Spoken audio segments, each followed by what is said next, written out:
Hi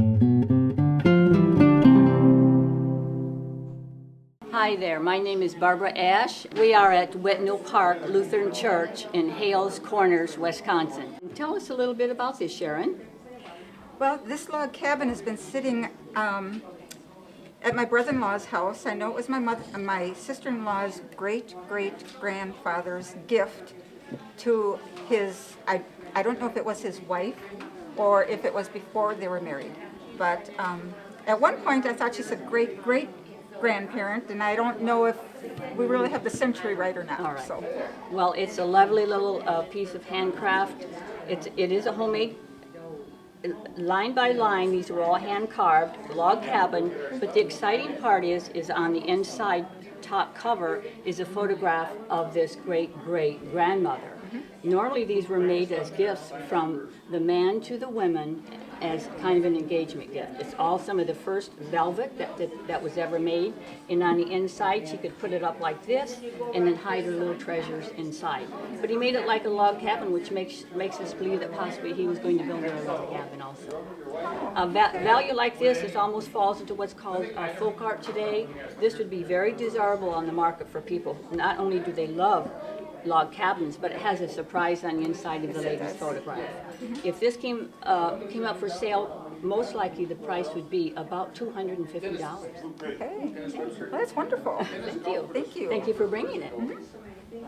Well, hi Al, how are you today? I'm very well, thanks. Well, let's talk about your man's pocket watch that you brought in here. Where did you get it, and how long have you had it? I inherited it about 20 years ago, and other than that, I don't know very much about it, other than there's some markings on the inside cover on the back, but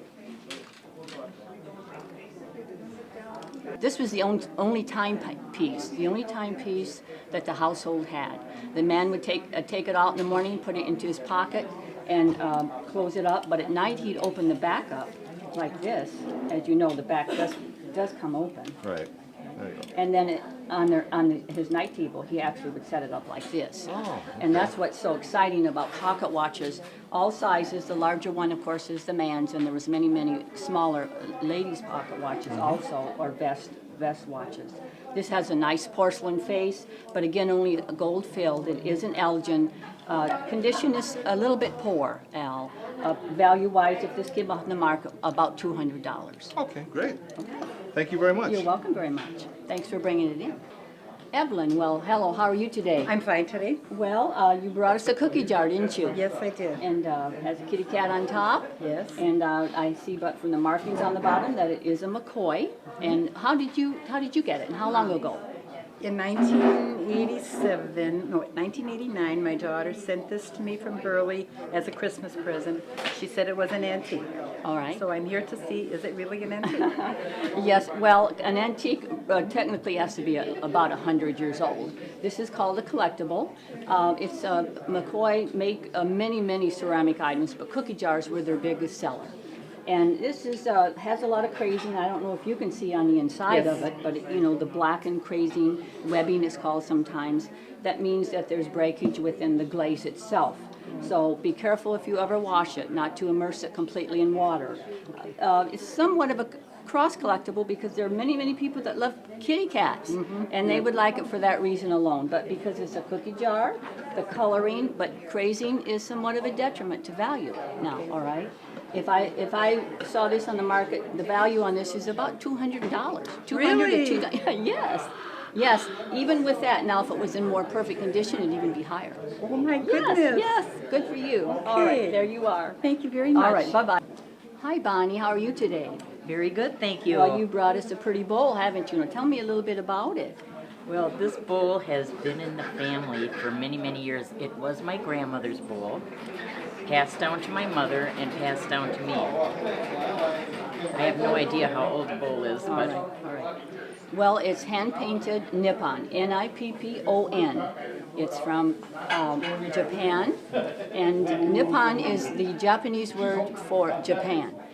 oh, okay. Now, during the squabbles worldwide, often the word Nippon was forbidden to be used from imports that came to America. So after this is quite old.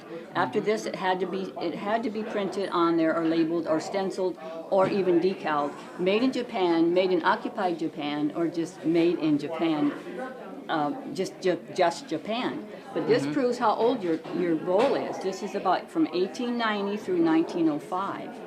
This is real hand painted, a fruit bowl, 14 karat gold gilding all the way around the rim and on the loop handles. If this came up on the market today, it's valued about $275. Ooh, It's a very nice bowl. You've taken good care of it. thank you. Thank you. Thank you for bringing it. Thank you. Well, hi, Lorraine. Hello, Barbara. We're happy to have you here today. What did you bring us? I brought something that's been in my family for about 100 years, and I don't know a thing about it, except she's kind of losing some of her, you see around here, and I don't know what causes that. Well, this is a figurine from Germany, and there should be a pair. Do you have the boy? Yes. Okay, you have the boy. That's good. It's actually chalk.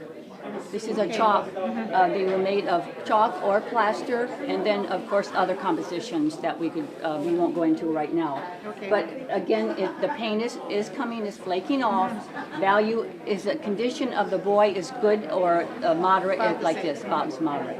I'm going to put a price on the pair, even though I'm not seeing because they did come in pairs. Yes. For the value, only about $160. Okay. But Any way that I can stop that? no. Actually, even us handling it today, the oils from our skin. But when you pick her up, never pick her up, like use both hands. Always when you pick up figurines and kind of hold them to your body. Okay. All right. There you are. Hi, Nancy. Hi, how are you? Well, I'm good. Thank you for bringing us Fiestaware today. Now, what's the story behind this? This was a wedding gift back in 1942. All right. As you can see, it's a relish dish. Has four separate dishes. Fiesta is very collectible today, very collectible, and especially serving pieces like this. I want to I dismantle them, but I want to place them back together. This is the 11-inch relish dish. In fact, it was brand new in 1942. She got it for a wedding gift back then? Oh, indeed. It's called multicolored. They made them in solid colors, but yours is multicolored, and this is the more valuable one. Oh. Yes, worth $375. Oh my goodness. Yes, isn't it wonderful? Yes. And it's in very good condition, so you keep it that way. I will. All right, Thank all right. you. Thank you so much for bringing it. Thank you All very right. much. Well, hello there. Hello. What did you bring us I today? brought you, I think it was called a berry set. It was the large dish and 8 small. It was from my aunt, who was a nurse at St. John's Home for the Aged. And one of the ladies there had given that to her when she. That was nice. So it probably, well, my aunt would be probably 110 now, and this was an elderly lady at the time, so it's quite old. All right. Well, yes, it's known as a berry bowl, but actually it's a fruit. It's for fruit in general. And you have 6 or 8 of these, the little separate individual bowls. Actually, this is from the Copeland. The mark on the back tells us it's from Copeland, a very famous porcelain factory, and very desirable on the market. These colors are coming back in. It all has to do with supply and demand, and there really aren't many items like this left. Okay. I'm going to actually put $450 on this set. My goodness. Yes, it's wonderful. Thank you for bringing it. Yes, thank you. You're welcome.